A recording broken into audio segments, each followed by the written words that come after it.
So this happened about 6 months ago, when I was still living in a small studio apartment in the city. I just graduated from college and was working as a freelance writer, trying to make a name for myself. The apartment was a tiny, cramped space above a pizza place, but it was cheap and close to public transportation, so I made do. The smell of fresh dough and sauce wafted up through the vents, making my stomach growl at all hours of the night. I'd grown accustomed to the noise and chaos of the city, but there was something about that apartment that always felt a little off. At first, I thought it was just the usual creaks and groans of an old building, but as the days went by, I started to notice strange things.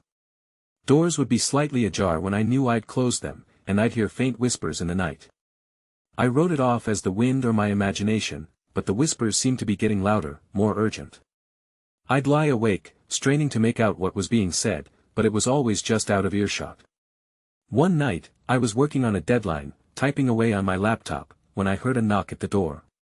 I wasn't expecting anyone, and I lived alone, so I was immediately on guard. I got up and approached the door cautiously, peering through the peephole to see who it was. But there was no one there. I shrugged it off as a prank or a wrong address, but as I turned back to my desk, I noticed something that made my heart skip a beat. On my laptop screen, which I was certain I'd locked before getting up, was a message from an unknown sender. It was just a simple text file with a single sentence, "I'm waiting for you." I felt a chill run down my spine as I read the words. Who could have sent this, and how did they get into my laptop? I tried to brush it off as a virus or a glitch, but the words seemed to sear themselves into my brain. Over the next few days, the occurrences escalated. I'd find strange objects in my apartment, like a book or a vase, that I was certain I'd never seen before.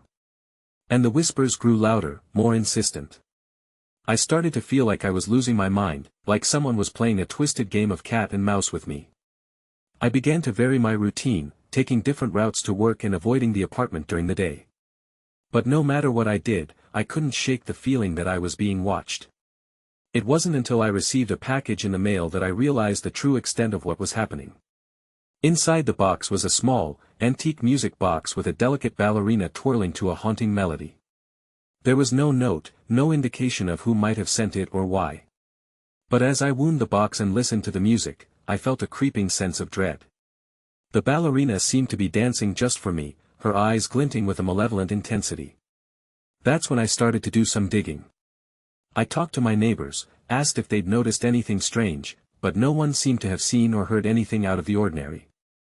I scoured the internet for any mention of similar occurrences, but found nothing. It was as if I was the only one who'd ever experienced this kind of thing. And then, one night, I woke up to the sound of footsteps outside my door. Heavy, deliberate footsteps, like someone was trying to make their presence known. I lay there, frozen, as the footsteps stopped right outside my apartment. I could feel the weight of someone's gaze on me, boring into my skin. Suddenly, the music box on my nightstand sprang to life, the ballerina twirling wildly as the melody reached a frenzied pitch. I knew then that I had to get out of there. I threw on some clothes and grabbed my laptop, making a beeline for the door. As I opened it, I was met with a sight that made my blood run cold. The hallway was empty, but on the wall opposite my door, someone had scrawled a message in red ink, "I've been waiting." I didn't wait to see what would happen next. I stumbled down the stairs, out into the cool night air, and didn't stop running until I was blocks away from that apartment. I never went back, never looked back. I told myself it was just my imagination, that I'd been spooked by the strange occurrences and had let my fear get the better of me. But sometimes, in the dead of night, I still hear the music box playing. And I wonder, with a creeping sense of dread, if I'll ever be able to escape the presence that haunts me still.